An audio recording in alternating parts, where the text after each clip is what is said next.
For more now on all this, let's bring in Brett Velicovich, former Army Special Ops Intel analyst and a Fox News contributor. Brett, welcome. Thank you. What's your assessment of where we are in this military operation against the Iranian regime 1 week in? Well, regarding the British Prime Minister's statement, I'll start there. I think what the president is really signaling here is a frustration that not just him, but many Americans like myself share, that the United States often does the heavy lifting in global security while our allies debate, delay, and then arrive when the outcome is already clear. Here's the facts. The British government initially hesitated to allow U.S. forces to use certain bases to stage out of and stayed out of the early stages of this operation. Only later did they begin preparing their assets. So Trump's message was essentially, if you want to be a real ally, you show up at the beginning, not when victory's already on the horizon. And the bottom line is this: alliances only work when they move together. If the United States is confronting a terrorist regime that has spent decades chanting death to America, arming militias across the region, toying with nuclear Armageddon, the expectation in Washington is that our close allies will stand shoulder to shoulder from the very start. And his message may be blunt, but I think it reflects a broader sentiment that the era of America carrying the entire burden alone is coming to an end. We need spectators in battle. We don't need spectators in battle. We need partners. Fair enough. Do you expect after the phone call today that there may be some swift action by the Brits to try to clean this up a bit?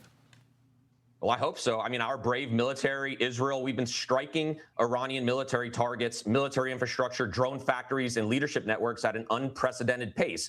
The goal is clear: dismantle the regime's ability to threaten the region with drones, missiles, proxy militias.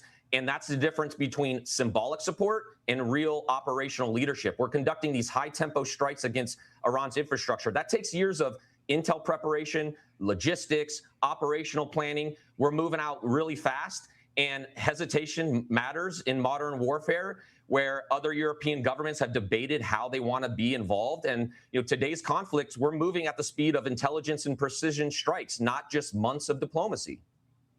King Charles III is expected to speak tomorrow to talk about the increasing pressures of conflict. Do you think he tries to highlight the U.S.-UK alliance and do a little diplomacy that way? I sure hope so. Look, Tehran thought the West would hesitate forever. That calculation just collapsed. I hope the Brits continue to help us. We've had a strong alliance before. Our troops are heroes out there. They're delivering devastating strikes every single day. Iran, frankly, has a bigger problem now. We've had multiple regional Middle East actors who were silent before now, openly pushing back against Tehran's influence. That just shows you how their destabilizing behavior has gone on for decades. That's countries that once tried to stay neutral are realizing you can't appease a regime that treats the entire Middle East like a firing range. And so when one regime manages to attack a dozen countries in a week, the problem isn't escalation. The problem is that the world tolerated it for too long. So I hope the Brits understand that and continue to help us so that the Iranians don't get to toy with nuclear Armageddon ever again. What's your sense of the coordination between the U.S. military and the Israeli military with such a massive amount of targets to hit in a very large country? I think it's fantastic coordination at a level that's frankly unprecedented. We're hitting their command centers. They're vaporized. Their air force is decimated. Proxies out there are scattering like roaches in the light.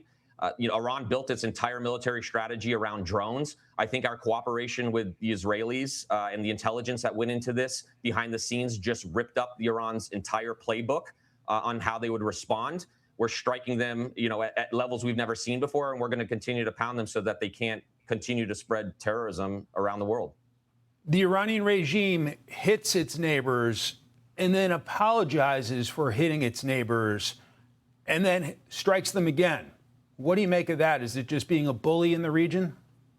Well, I think it's very telling that the president of Iran is trying to apologize. My personal opinion is that he does not have full control over that regime right now. The people who have control there are the IRGC Quds Force officers. These were the guys that Soleimani was in charge of. These are the guys that were running around behind the scenes, covertly at war with us, arming militias.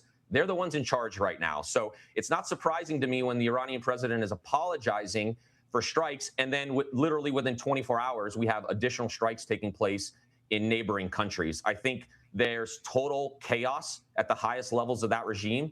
We don't know who's in charge. We don't know who's giving the orders.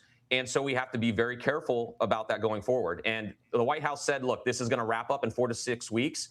I hope that's the case. We've got the ammo. We've got the resolve. And I think we now have the edge to get that done. 15 seconds. Are you confident a better Iranian government will emerge? Absolutely. And I think the president was right to call out that we need a government that's more friendly to the American people. And I hope that we play a significant role in doing that after decapitating their senior leadership. Brett Velicovich, thanks very much for your analysis today. Thank you. Be sure to like and subscribe for all the Fox News latest on YouTube and catch full shows streaming now on Fox One.